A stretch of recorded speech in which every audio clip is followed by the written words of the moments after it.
1,000. 1,000 must be too much. 1,000. I only go 35. 35.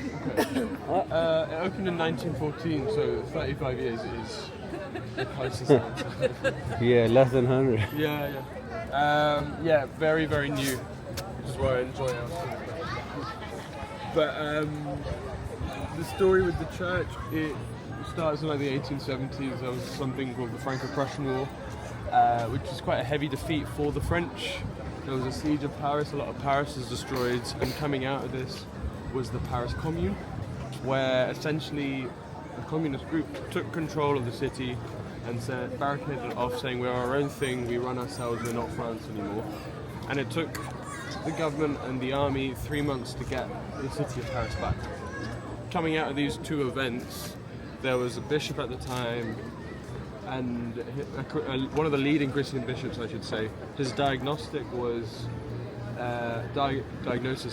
that this all happened because there's been a moral decline in France. People aren't religious enough anymore, and God is punishing them by enacting the Franco-Prussian War and the Paris Commune and whatever else. And his solution was to build a big church to remind everyone of their faith. The reason this was chosen as a location of the church is, there's a few reasons for that, but essentially this was to remind everyone of their faith. And this being the only natural hill in Paris, the church on the hill, it's visible from everywhere. We will see it at our Eiffel Tower stop as well. And the point of all of this is it stays that direct and consistent reminder wherever you go in Paris. As well as that, this was a newer part of Paris, which meant there was actually space to build. Paris has always, or at least for hundreds of years, been a very, very dense city. And so it's only moving outwards that they've created space. And finally, religious history. This used to be a very famous Christian settlement in the 11th, 12th, 13th century. The reason for this dates back to the 4th and 5th century when the Romans were in Paris and Christians were persecuted. Montmartre was a village at the time, and so those persecuted Christians would flee to these surrounding villages around Paris. If they were caught, however, this being quite a large settlement, they would be executed from the top of this hill when it was just a hill. And that's where Montmartre gets its name. Montmartre means Mount of Martyrs. So these are the things that play in how the Sacré-Cœur got to be at the top of this hill. And also sets the tone for what I'll speak to in this area in general. The kind of three big elements that play in Montmartre are that it was quite a large Christian settlement and village. It was then also a farming village, which I'll speak about at numerous points. And that slow transition into becoming a part of Paris saw it become an artist colony. So you may have read already with Montmartre, but Picasso, Renoir, Van Gogh, Monet, as well as many, many others lived in this area at some point or another in the 1870s to the 1910s.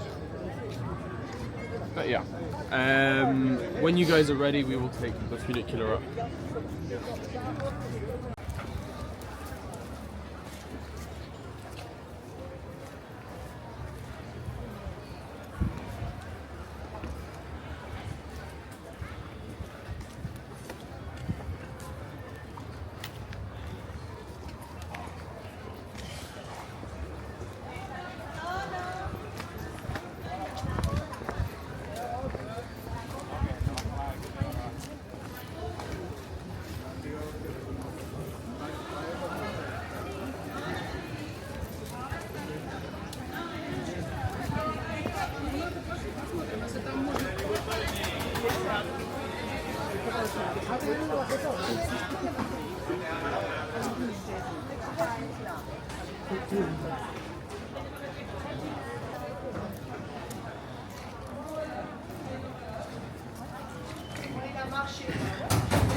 So our pass will work here? Huh? Our pass will work here? Yeah. You guys need to use your Metro pass.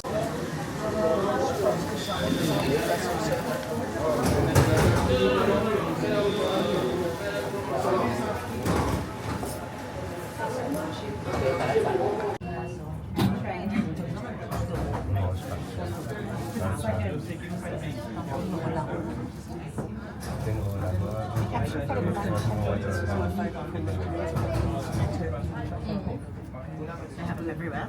They've got one that comes up right at the bottom of the hotel.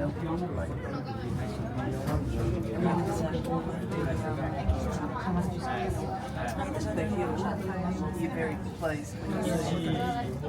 Todavía parece anunciado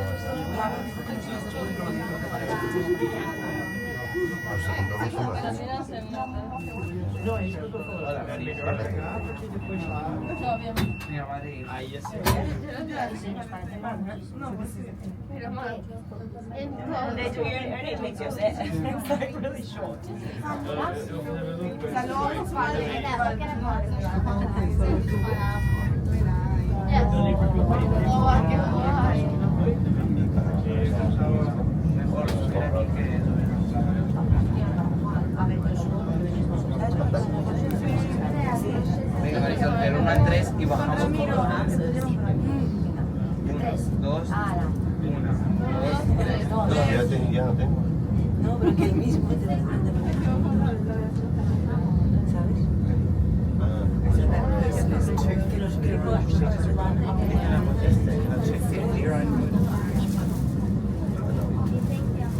Que te quieres que vamos a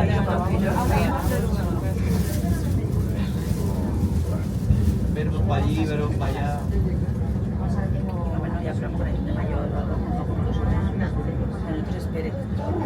Me voy a tu casa, vamos a la piscina. Mira, vamos no, por piscinas académicas. Piscinas académicas, no. O Marisol De académica. otra manera.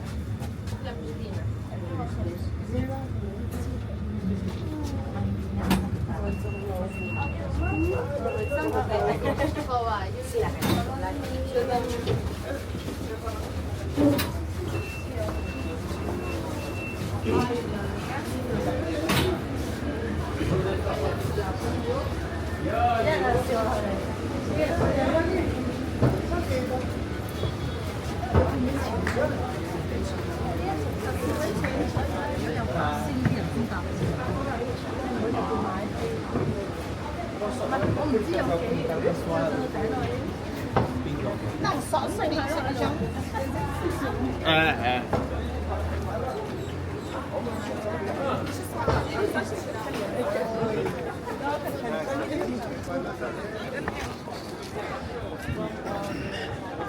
Right side of the steps, quite expansive view.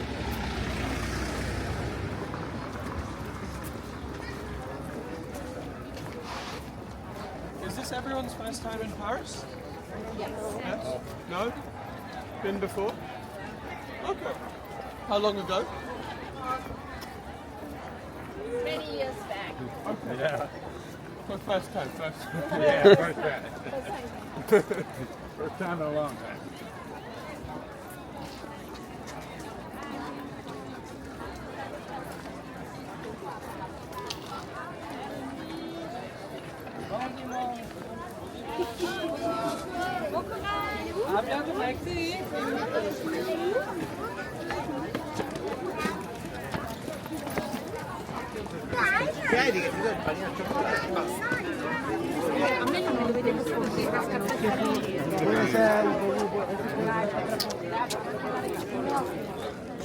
This way.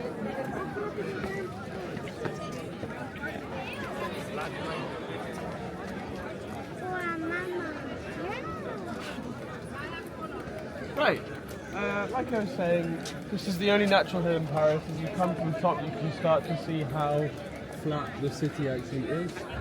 And this is, you'll get the most expansive panoramic view of the city from anywhere here. However, the big drawback of Montmartre is you can't see the Eiffel Tower. The Eiffel Tower is far, far west and it's hidden behind these trees. On the clearest of days you can see a little tip from that corner there, but definitely not today. But everything else I can speak about, and the first of those things is that skyscraper, that sole skyscraper within the city of Paris. It's called the Montparnasse Tower. Parisians call it the middle finger of Paris, and that somewhat sets the tone for how it is perceived, in a sense, or like how Parisians view a lot of these newer buildings. in that this was being built along with 7 or 8 others planned in the works for that area, Montparnasse. They wanted to make it a business district, and this will be a relatively recurring theme on the tour, but Parisians got word of this new modern thing that was being built or put in their city and protested against it. And they protested quite heavily. There was a lot of backlash, and those plans were scrapped. They'd already started building the Montparnasse Tower, so it ended up being completed. But it is a symbol of what could have come to Paris, but on the whole has not. Because what they did after the backlash was put in place quite an important city planning law, whereby you couldn't build more than 7 stories in the city. So a lot of the buildings are to the same height that they were built to in the 1800s or so, and as you can see, it's a lot around the same height. And what remains that you can point out are the historical landmarks. This is all done to preserve the historical landmarks of Paris. So with this, what I will point out is the dome down the middle. That is the Pantheon. It was built as a church, but it's a secular mausoleum that holds Marie Curie, Victor Hugo, and Rousseau, to name a few names. Moving left of that, if you can see the next tall tower, that is Notre Dame. That's the cathedral in Paris. We will literally see that later on, so I'll speak much more to it then. Left of that, you can see a rectangular modern build. That is the Pompidou Centre. We will catch a glimpse of it later on, but to speak to it now, it is the first building of its kind, whereby everything that should be on the inside of the building is on the outside. And so you can see some of the colours from here. It's a lot more colourful when you see it close up. There's like green, red, blue, yellow tubes, and those tubes are colour-coded to what is running through them, because those are what should be on the inside of the building, blocked by like concrete or whatever it is, but they are not. Another building that is divisive in Paris, but it's the Modern Art Museum in the city, and so it's quite on brand to be divisive. Coming back to the Montparnasse Tower to finish, the thing the French like to say about it, quite a French fashion, is that the best view of Paris is afforded to you at the top of the Montparnasse Tower. And the reason for that is you can't see it. Yeah, you can't see it. It's not the dumbest thing I've heard in that sense. But yeah, that is generally the skyline. What I would say with that 7-story rule, you can most definitely see a lot taller buildings far south and southeast. Those are not in the city of Paris. There is a strict ring road called the Periphery, which makes Paris quite a small, dense city. And outside of that, those laws did not, they weren't valid in those other areas. But yeah, one other thing to point out is the locks. You may have heard of these before coming to Paris, but you write your initials on them with your partner and you lock it onto the gate, and it's supposed to represent the eternity of your love. But what most people doing this don't know is most of these gates are replaced every 2 years, so it's closer to a ticking time bomb. You're looking for an escape route. But yeah, we are going to head up north, just in case the top is a little bit busy. There is a lamp post like that left of the Sacré-Cœur, and that's the direction we're walking in.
opened in 1265, and what is particularly unique as well as its age is the fact that it used to be a Roman temple, and there are still pillars from that Roman temple inside the church. As well as this is the most exclusive church in the country, in that services are reserved only for members of the clergy, which is very unique in the sense of other private services in the country.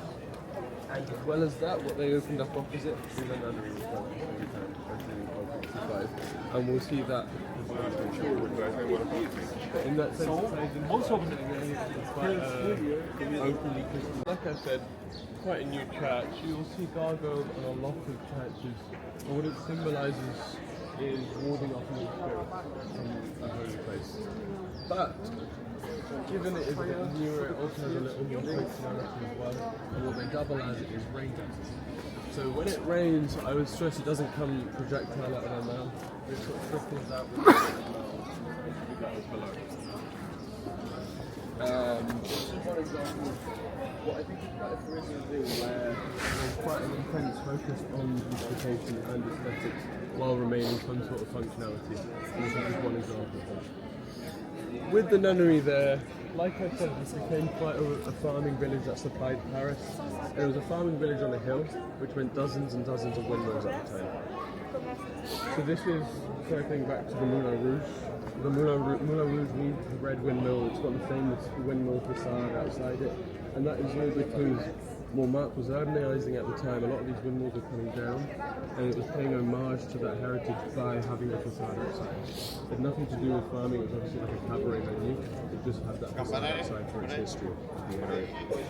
So there's a bit of those farming remnants that we'll see. One of them that we don't see but is behind the nunnery is the last remaining vineyard in Paris. It produces about 800 litres of wine a year, and I find it particularly humorous because the bottle has a stamp on it as the only vineyard in Paris that it has a stamp that says it's the best wine in Paris. I've been reading a memoir about like this American that was living in Paris, and one of the first things he says is the French don't understand irony.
This square that we're going to walk through in a little moment. It's called Plastic Jam. It was the main scramble market of the village. And I spoke about it being a farming village that became a bit of an artist colony. A little more to that is, it's a gross simplification, as I call it, like 19th century gentrification. This was very close to the city of Paris, but the cost of living was cheaper. A lot of these young people, particularly artists, started moving here, staying close to the culture of Paris, but living within their means. There are a lot of artists that started coming here. So what they started doing to earn a little bit extra money was start setting up shop in this square and selling their work. What you see now is this tradition has been formalised since World War II, so almost 80 years it's been formalised. And they apply to the government to sell their work, here they'll apply the portfolio. If they are successful, they wait 10 years to have their spot. And then they get their spot, and you have like a brass button that indicates how long you just go and say to sell their work. So you'll see, what I say with this is you'll see people selling their art in a group or next to the farm or like on any leg in central Paris. And this, the two things that the French have is the quality of work is not slightly better because there's competition here. And prices are regulated because all farmers aren't regulated. But you can have a look for yourselves or just go straight down.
Là, j'étais obligé de mettre l'aluminium.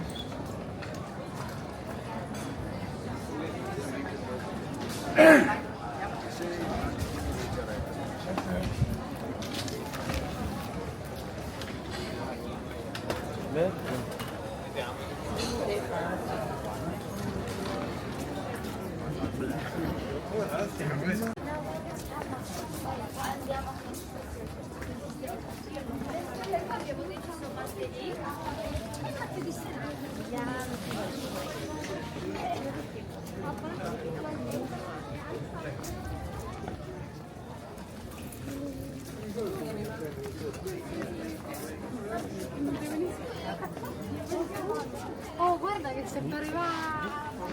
Come this way, guys. This is where you go down. This is for people coming up.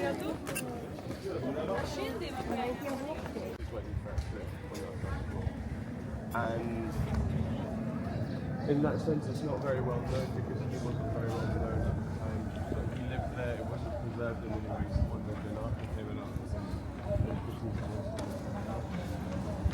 the point with this is we can almost start the passage journey out of the Cornwall.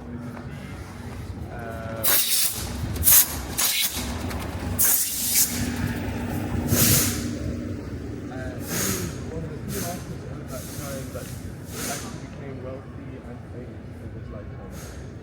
The other artists I named, like Van Gogh and Monet, they're quite famous people who died in relative poverty.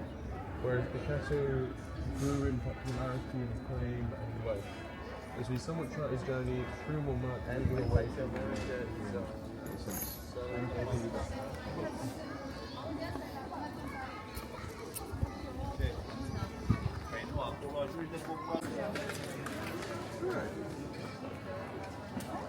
So, firstly, as we bottle out, in case you need refilling it, this is one of 40 of the oldest fountains in Paris. They're called Wallace fountains after the man who designed them, Robert Wallace. It's not a very French sounding name. It's an English aristocrat that moved over to Paris in the 1870s. And this was his thank you to the town. I spoke about the Franco-Prussian War. To add to what I was saying, when they came to Paris, they cut the water supply, and so when they left, there was still no running water throughout the city. And this was proving quite a problem. People were drinking water from the river, which is the same river that dead bodies were thrown into the revolution, and the same river that all of one's waste was thrown into for many, many, many years. If they weren't doing that, beer and wine was cheaper than water. Water was that expensive, and so they were just drinking beer and wine. And while those paths are very different, they converge that both choices will make you ill quite soon. But so this British man decided to design and build these fountains, and thank you to Parisians for welcoming him in. But with it, he wanted to impress upon them 4 values, and they are represented by the female statues. They are charity, kindness, grace, and my favourite because I'm sure it's a subtle dig, but sobriety as well. Quite rich coming from an English person, but there we are. So yeah, they're called Wallace fountains after him. We are just moving across to this building here. If you do have a bottle fill up, it does still work. And what I'd say is it's not the warmest of days, but it's still quite warm. Oh no.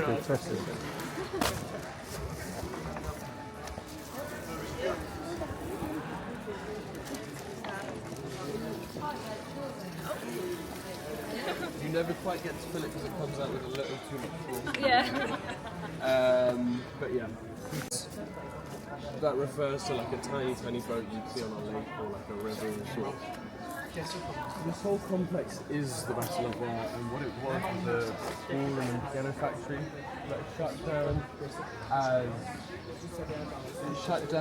because it had very little structure.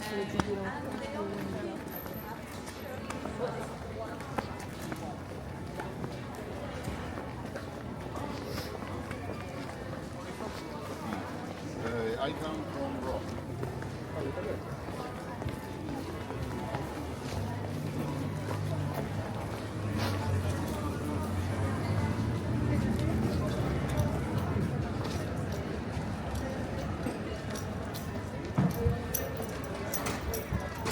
If you're interested in this part of history, there was actually very recently like a 3-part BBC documentary that was just on Picasso, and the first part was mostly about his time in the Battle of Rome.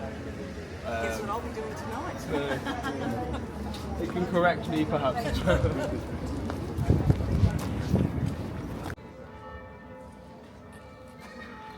So, the longer you'll spend in Paris, the more you will start to notice how homogenous it is.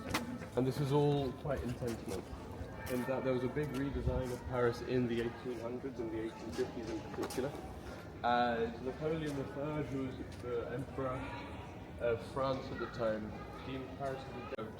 These two have been preserved over the other dozens that were in this area, particularly the rich history related to this. It's called the Moulin de la Galette, which means windmill of buckwheat. Buckwheat was the thing that was milled here. And the history with this is coming back to the Franco-Prussian War. The Prussians came by it all night because it was a hill before the city, so all these military events related to Paris, Montmartre had a key role to play. But they came and the villagers tried to defend themselves. There were 4 brothers that owned this windmill, and they were punished for defending themselves by being hung from the windmill. 3 of those 4 brothers were hung from the windmill. One of them escaped, and he converted this farm into a restaurant and a cafe as well. A thing that was coming into Montmartre at the time as these young people were moving in, these farms would repurpose. So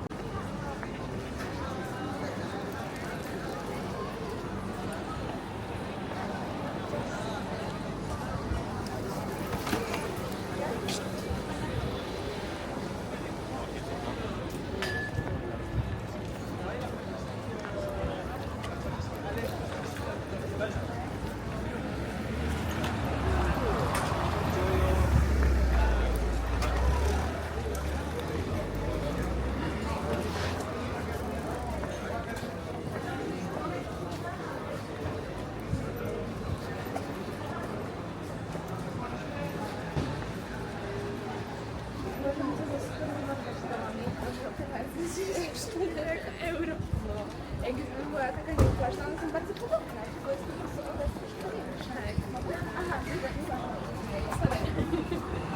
sorry, ja tego strasznie szukam w swoim świecie.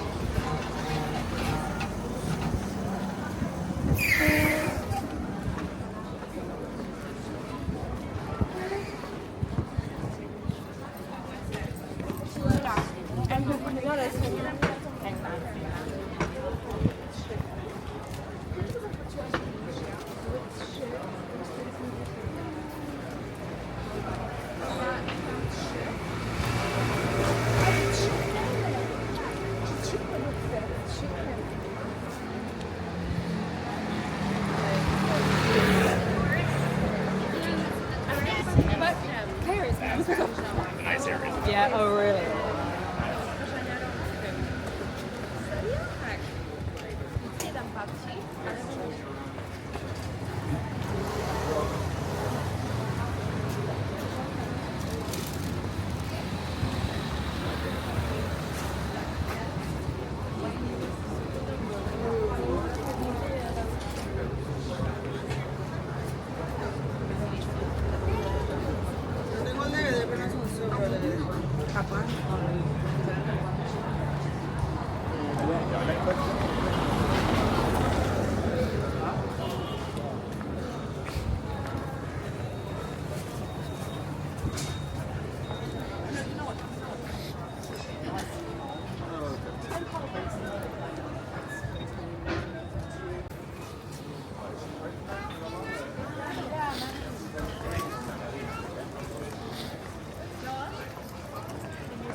About 5 weeks ago or so, and so there's been quite the scramble to build a new one before the Olympics.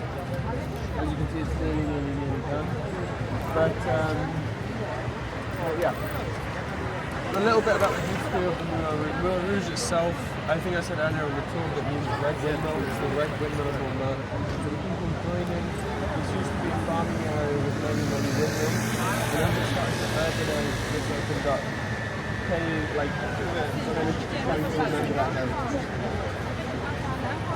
always been a cabaret venue though. It's probably the most famous export of cabaret in the world. And it opened in 1889. It opened when Mark was still a little bit of a senior part of town, and they wanted to get more adventure people coming to this area.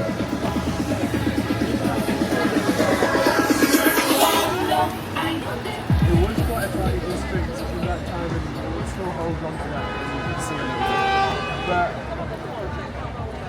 it became a notoriously well-known area and venue in that time.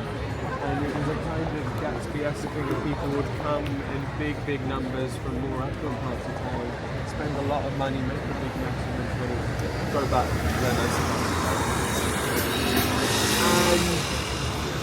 It's also what came to a halt in the early 1910s when there was a fire that burned down the theatre.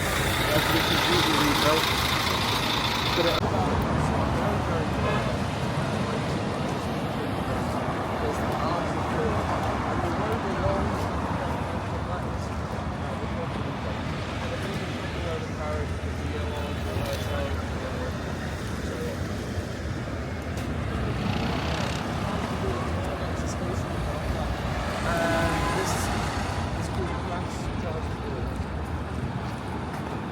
called Place des Étoiles, which means place of the star. And the reason for that is from the arch, there were 12 avenues coming out of it. And so when you look, particularly from above it, is under the star.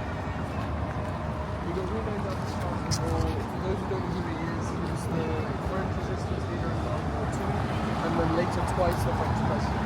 So in a sense, he's argued to be one of the most important French figures in the last century.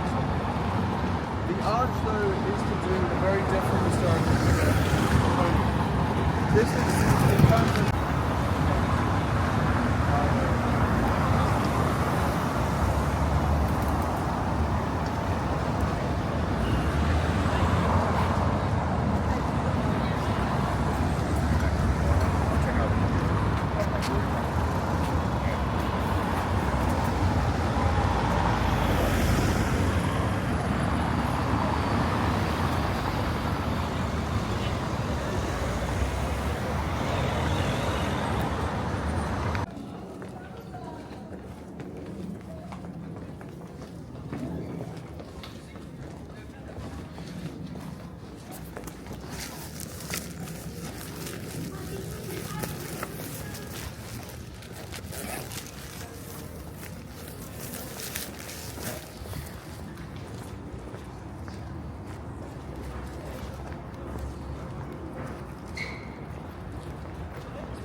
Good days and bad days.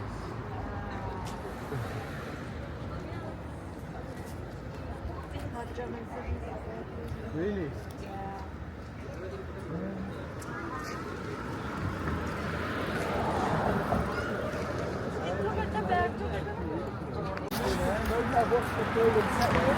This is the bridge from that top, where they're like walking along at the start.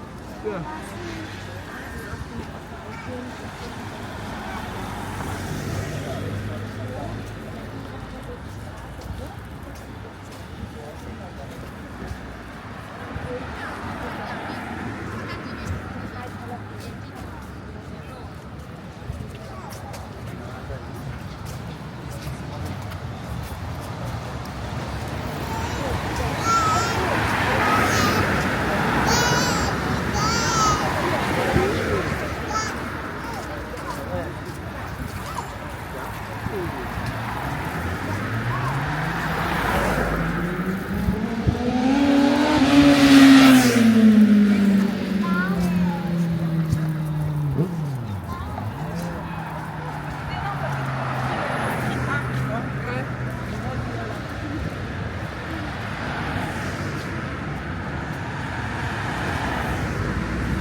Walking up this lane, you can see that the river was just there.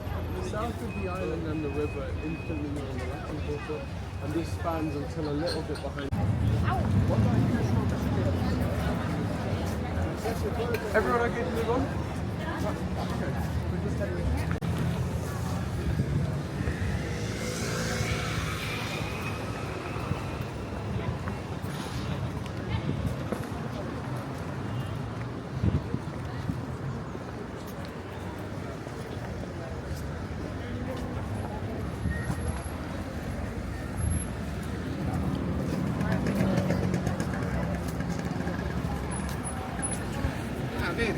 Secondo me Oradan geçebilirsiniz dedi ya. Pero porque a mí también como así el arito que tú allí hay que pensar un poco.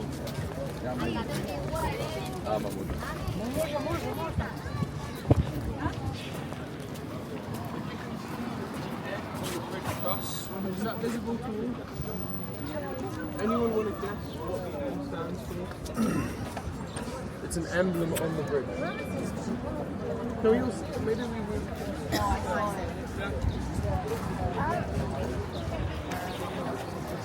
on the bridge. Yeah. Not quite Notre Dame. Napoleon.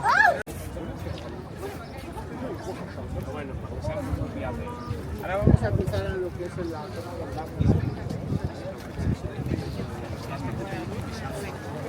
C'est un fake. Está vivo, está vivo.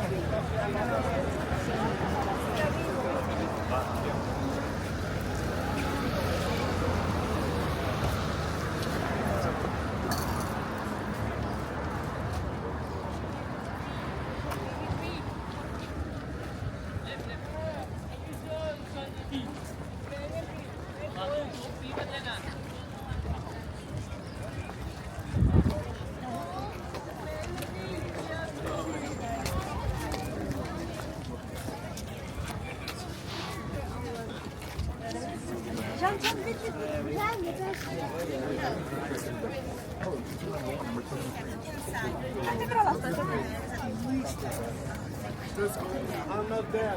Look at that. Here you are going to see your rooms. I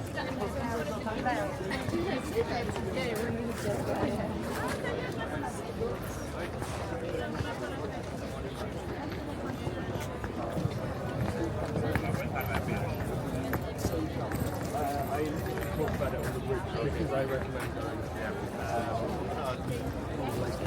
Even if this was open, because it's very well.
There you go.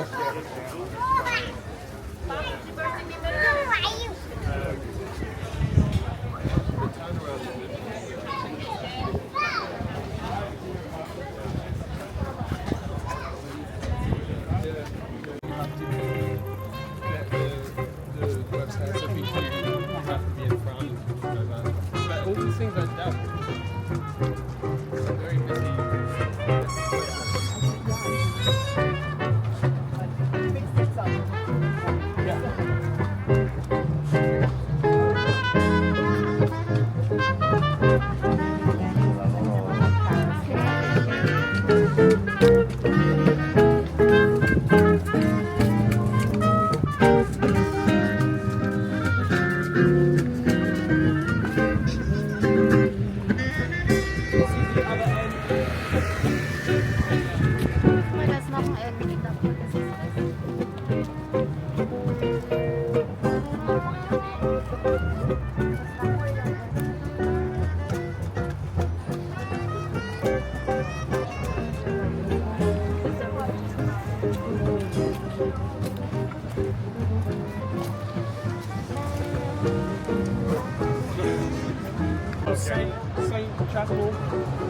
So like while Notre Dame is shut, I highly recommend visiting Saint-Tropez.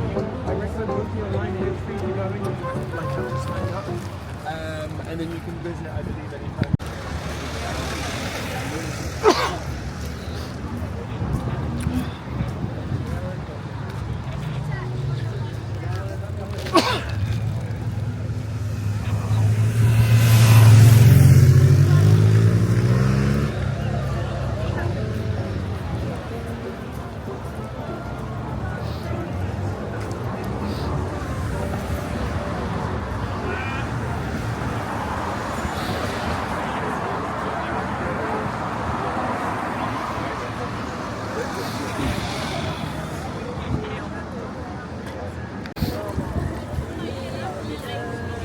Yes, basically.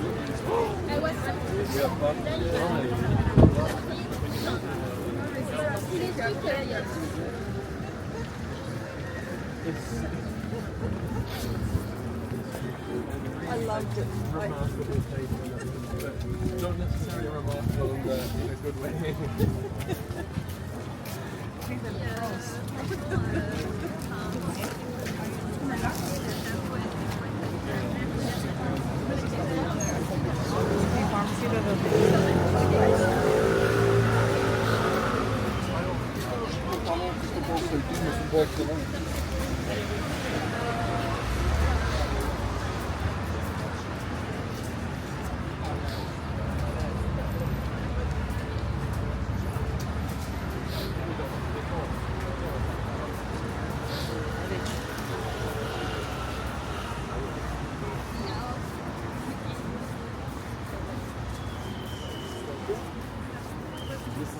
Je peux pas dire qu'il a été volé.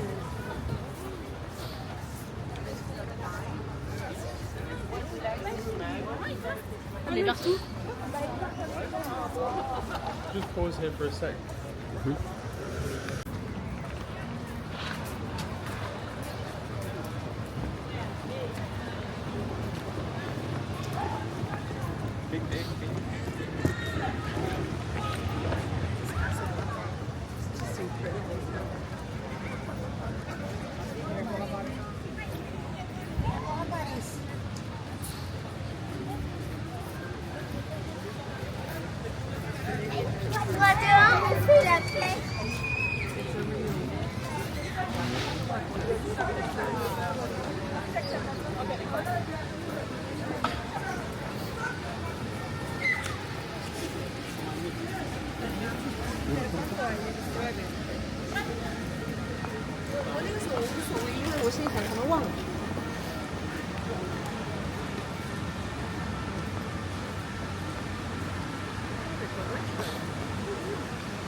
They are redoing the fountains. The fountains have been on the whole time that I've been a tour guide.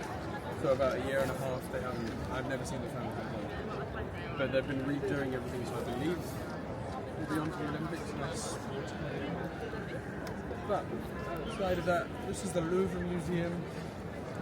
And this is the biggest museum in the world. So on the metric of works of art. And that's quite a key point, as like the importance of this is there are 35,000 works of art on display, and if you're planning to visit, a good fact to know is if you spend 30 seconds on each work of art, it will take you 100 days to see. So it takes quite a bit of time, and what I recommend to people with tickets is map out what you want to see beforehand. And create that route, because otherwise you will get lost in the kind of, for example, if you're on that end and you realise there's a select to see here, it's not a direct 10-15 minute walk, walk you through dozens of rooms with thousands of work.